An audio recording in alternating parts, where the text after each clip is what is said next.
This is for all young people who wants to make good money. There's a 19-year-old hockey player who transitioned his career into finance. And he made 20,000 in the last month. And in the last 3 months, he made $50,000. Thank you for being here. Thank you, Frank. Thank you for having me. Of course. Could you please tell me a little bit about your background and how you started in this business? 100%. Yeah, so I obviously come from an athletic background. Growing up, I was a hockey player, so my whole life was, very, very simple. It was kind of just hockey school. And when I got to grade 12, I did the typical, what most kids, at least here in BC, do. I applied to like the UBCs, SFUs, Douglases, all that sort of stuff. I actually ended up getting in where I wanted to go. But at the same time, I actually got an offer to go play junior hockey down in Saskatchewan. So, being an athlete, I thought I was going to be playing for the next 4, 5, maybe even 6 years. So I didn't think of deferring my applications. I just straight up declined them. And I got to Saskatchewan, everything was going well. I was playing well, and long story short, I actually ended up getting injured.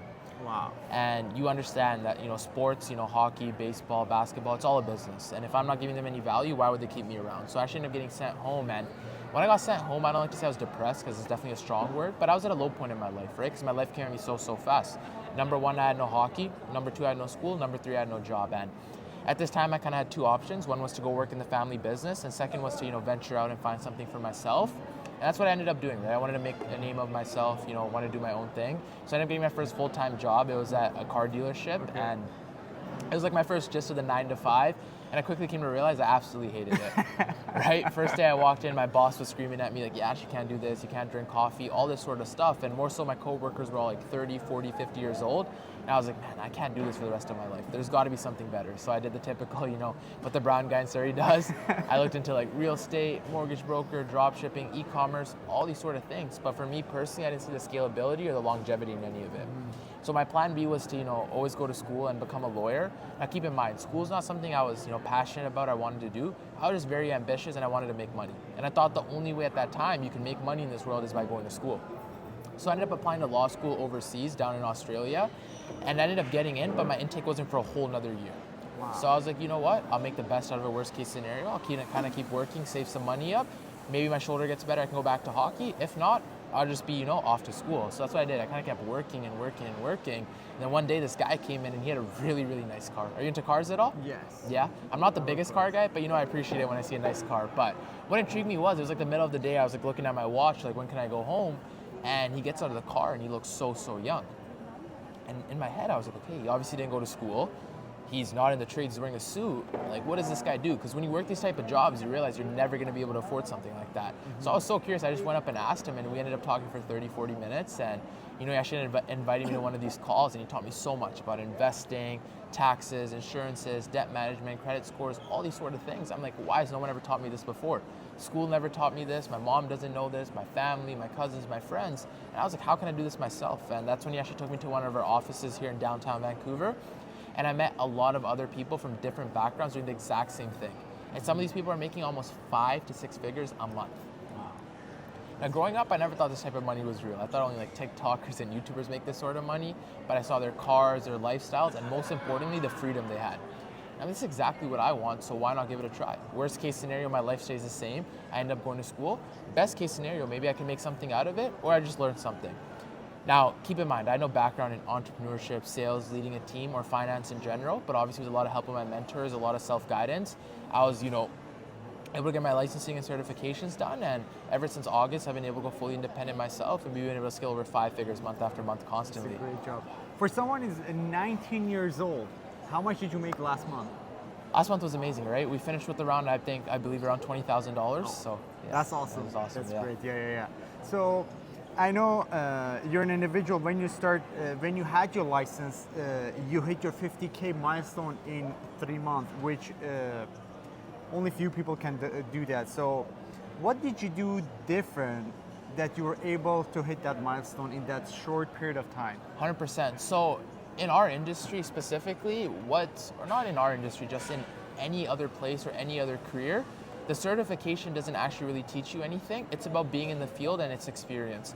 So what I did differently than a lot of people is, before I got my license, a lot of learning, a lot of experience, a lot of field training, a lot of meetings, a lot of videos, a lot of books. Everything like that adds up because at the end of the day, people are not paying us for information, Frank, right? You know, ChatGPT is going to give you a lot more information than I ever will, but people pay us for our wisdom. And where's wisdom built? It's built through, again, meetings, trainings, books, and real life experiences. So I focused on that. I didn't focus on the outcome. I focused on what I put in. Right? So I just focused on getting better and better and better and better every day. And that way the results kind of just followed me instead of me chasing the results, right? Because I trusted my skills, I trusted my abilities, and I trusted our systems that we have as a team, right? Which are next level. And I just followed it and I just did the best that I could. And on top of that, you just have to have the do or die mindset, right? For me, it's kind of like the chasing someone with a knife, right? If I ask someone, can you run? No, I can't run. But if I chase you with a knife, they're gonna run really, really fast. Same thing here. For me, it was like, okay, I'm gonna make this happen. If I don't make this happen, there's nothing else. Like, this is it, and I'm gonna make it happen. So when you have that mindset, you have that hunger, and you have that drive, and it's backed up with systems, mentorship, everything like that, it makes it a lot easier. Oh, it makes sense. Okay.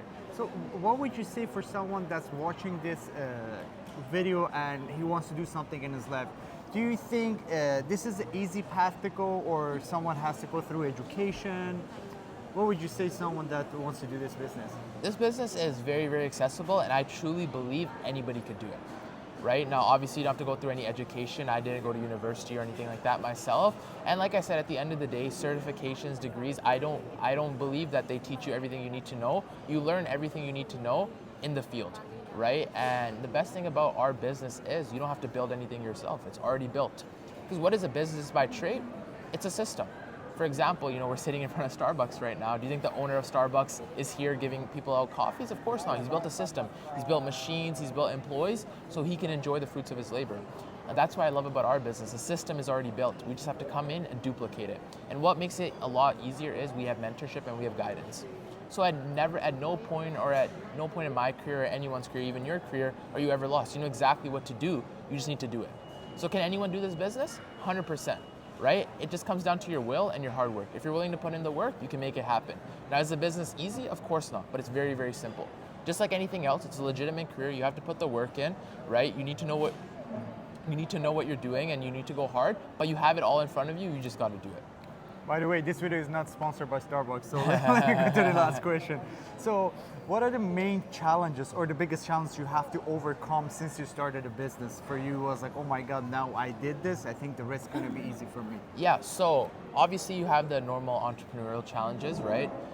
You know, parental pressure, you know, family pressure, people telling you can't do this, you're too young, this and that, financial pressure, all that normal stuff I had.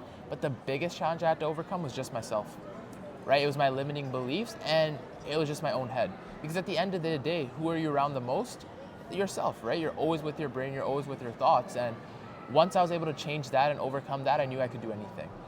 And what I understood on this journey is that there's nothing bad that actually happens in life. It's all about perspective. It's the way you look at things. So when I would get rejection, I'd be like, man, like no one else is willing to go out there and get rejection. This is exactly where I'm gonna win.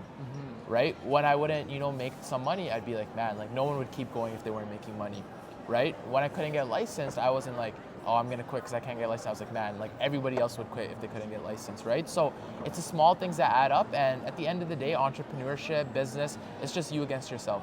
If you're able to come your own mind, you can do anything in this life. You really can. All right, thank you so much for sharing Awesome. your Thanks for having me, story. Frank.